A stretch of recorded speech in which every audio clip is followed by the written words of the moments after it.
Yo yo yo, salut les turfeuses, salut les turfeurs, bienvenue pour un nouveau pronostic de Benoît Requin. Ok, place au pronostic du quintet du vendredi 19 janvier, direction Deauville pour le prix du Volcan. Plat 1400 mètres, 16 partants, réunion 1, course 7, indice de confiance 1 sur 5. Petit retour sur le quintet du mercredi 17 janvier, c'est le 9 qui manquait dans mon prono. Et cette vidéo, je la tourne avant l'arrivée du quintet de ce jeudi. Je reviendrai dessus demain. Ok, c'est parti, on commence le pronostic et on commence avec le numéro 1, Shining Océan, et on écoute Mademoiselle Delphine Santiago. Shining Océan a rempli son contrat en dernier lieu. C'est un cheval régulier, sympathique. Il fait toujours son devoir et donnera une nouvelle fois son maximum. Il va tout donner, nous dit Mademoiselle Delphine Santiago. En tout cas, moi j'y crois, ce numéro 1, il me plaît bien, je l'ai mis 5e. On passe au numéro 2, c'est Zaya de la Plata et on écoute Joël Boinard. L'an passé, Zaya de la Plata a réalisé une superbe saison en remportant 4 handicaps. Bon, nettement remonté sur l'échelle des valeurs, sa tâche s'annonce des plus délicates, venant d'ailleurs de prouver qu'à ce niveau, ce n'était pas facile pour elle. Néanmoins, comme sa forme est bonne, on tente. Avec un parcours favorable, j'espère qu'elle pourra accrocher une allocation. Ouais, j'y crois pas trop, moi, Zaya de la Plata, ce numéro 2, je l'ai pas retenu d'ailleurs. On enchaîne avec le numéro 3, Pedrito, et on n'aura pas les commentaires de l'entraîneur en même temps, c'est qui? C'est Henri-Alex Pantal qui est parti pêcher avec Ludovic Gadbin. Amusez-vous bien tous les deux. Alors, lui par contre j'y crois un peu plus à ce numéro 3, je l'ai gardé, je l'ai mis 6e. On passe au numéro 4, Tayran, et on écoute Eddie Rabray. Tayran reste sur d'excellentes tentatives, elle affectionne le parcours et a prouvé qu'elle pouvait se distinguer à cette valeur. Avant le coup, tout semble bloqué et seul un mauvais déroulement de course pourrait l'empêcher de finir dans la bonne combinaison, d'autant que sa forme paraît toujours au beau fixe.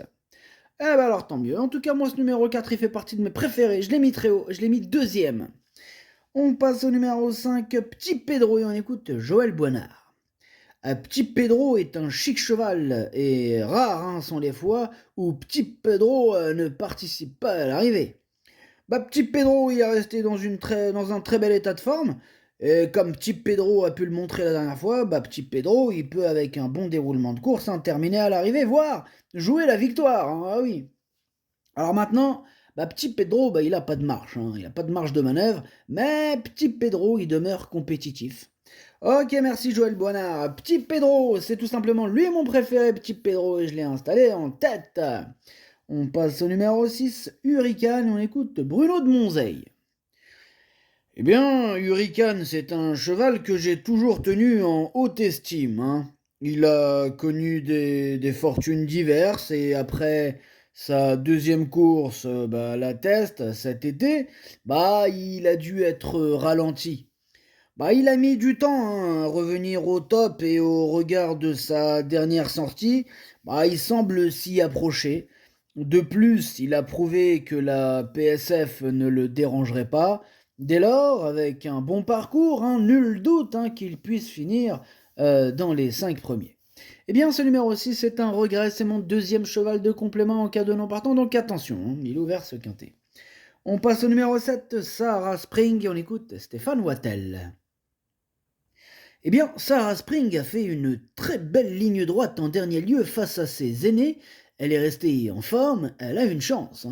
Bien sûr qu'elle a une chance, Stéphane. Moi, il fait partie de mes préférés, ce numéro 7. Je l'ai mis très haut et je l'ai mis 3e. On passe au numéro 8 et on écoute encore Stéphane Wattel qui nous présente aussi Magic Vati. Oui, Magic Vati vient de renouer avec la victoire, mais dans un lot beaucoup plus modeste. Cela dit, c'est une piste qu'il connaît par cœur et c'est sa distance. Il peut participer à l'arrivée aussi. Ouais, lui aussi j'y crois en tout cas. Lui aussi je l'ai mis assez haut. Je l'ai mis 4e. On enchaîne avec le numéro 9. C'est Feel Your Power et on n'aura pas les commentaires de l'entraîneur. C'est Henri-Alex Pantal. Comme on l'a dit tout à l'heure, il est parti pêcher avec son pote Ludovic Gadbin. Amusez-vous bien. Alors, ce numéro 9, moi il me plaît bien. Je l'ai gardé mais plutôt en bout de combinaison. On passe au numéro 10, Innovator, et on écoute Nicolas Collery. Bien, il est certain que Innovator nous a fait plaisir cet été à Deauville, mais la lourde pénalité suite à sa victoire dans un handicap lui était un peu fatale, car il a du mal à faire l'arrivée depuis. Bon, c'est comme ça. Sa forme sinon elle est bonne, le parcours devrait lui convenir, et voilà, force est de constater qu'à cette valeur, la partie ne sera pas facile. Bon, il essaiera d'accrocher une place, voilà. Il essaiera d'accrocher une place. Moi, ce numéro 10, je l'ai pas retenu. Par contre, c'est lui le chef et le capitaine de ma petite liste des possibles casseurs de tickets repérés. Attention. On passe au numéro 11, Major Ouak. Et on n'aura pas les commentaires de l'entraîneur. C'est Ludovic Gadbin. On l'a dit tout à l'heure. Il est parti où? Il est parti à la pêche avec son pote Henri-Alex Pantal. Amuse-toi bien. Eh bien, ce numéro 11, lui, par contre, je ne l'ai pas du tout retenu. On passe au numéro 12. C'est Rakan. Et on écoute Philippe Decouze. À qui a réclamé, je l'avais vraiment senti monter en condition après sa première sortie pour moi. Rakan a gagné plaisamment et je le trouve toujours au mieux, raison pour laquelle je pense qu'il peut monter de catégorie. Eh oui. Bon, cependant, monter de catégorie avec une surcharge, ça reste quand même difficile à réaliser, mais sur sa lancée, j'y crois. Je ne serais d'ailleurs pas surpris de le voir terminer à l'arrivée. Ouais, je serais pas surpris non plus, étant donné que c'est lui mon gros regret, c'est lui mon cheval de complément en cas de non-partant. Attention, possible cassage en vue. On passe au numéro 13, c'est Holly Hawk, et on écoute Marcus Nige. Holly Hawk possède d'évidents moyens et demeure compétitif à cette valeur. Maintenant, tout sera une question d'envie, et oui, il est imprévisible. Dernièrement, il s'est lancé correctement, il a montré qu'il avait sa place à l'arrivée, et avec un peu de chance, il pourrait même s'imposer. Bon, maintenant, à cause de son caractère, il m'est difficile de le recommander chaudement. Le matin, il est parfait. Le matin, il est parfait. Le soir, on va voir. Ce numéro 13, je l'ai pas retenu, mais il est en plein milieu de ma petite liste des possibles troubles faits, attention. Ouais, surtout que c'est à 20h15 le départ, donc... C'est bien de vous de me parler du matin. Parle-nous du soir, fais-nous rêver, parle-nous de la nuit. Bref, on passe au numéro 14, Territory War, et on écoute Maurizio Delcher Sanchez. Suite à un petit souci, Territory War, il a été arrêté l'an dernier. Oui.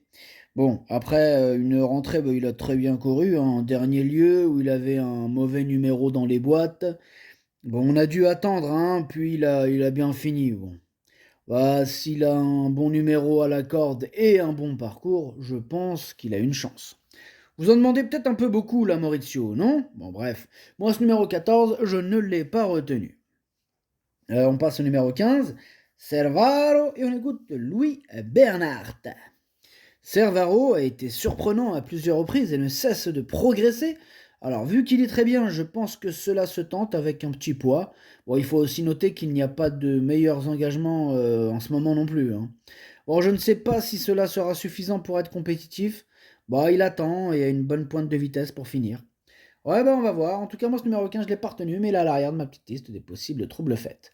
Et on termine avec le numéro 16. C'est Léo Parduzio, et on écoute Madame Corinne Barande-Barbe. En dernier lieu, Léo Parduzio s'est cabré dans les boîtes, et a un peu raté son départ. Bon, après, il était loin. Eh oui. Bon, sur 1300 mètres, cela va vite, et il s'est un peu démotivé. Bon, là, je lui mets des œillères pleines. Malheureusement, il a le 16. Bon, mais j'ai quand même vu qu'on pouvait bien courir avec des numéros en dehors sur ce parcours. Alors, attention, faut pas non plus n'aller trop vite en besogne.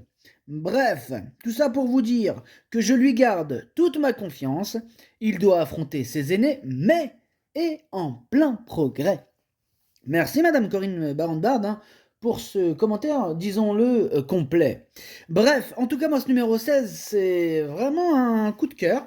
Bon, je l'ai gardé en toute fin de combinaison. Quand je vous dis c'est un coup de cœur, c'est qu'en plus de ça, il devrait avoir une cote sympathique. Il peut faire mal, celui-là. Attention à lui. Le pronostic, ça donne 5, 4, 7, 8, As, 3, 9, 16. Merci d'avoir suivi cette vidéo. N'hésitez pas. N'hésitez pas à mettre un pouce bleu si la vidéo vous a plu. Pour accéder à tous mes tickets pour la course du Quintet, rendez-vous directement en description de la vidéo. À jouer avec modération. Bonne chance. Chopez-le moi. Ciao.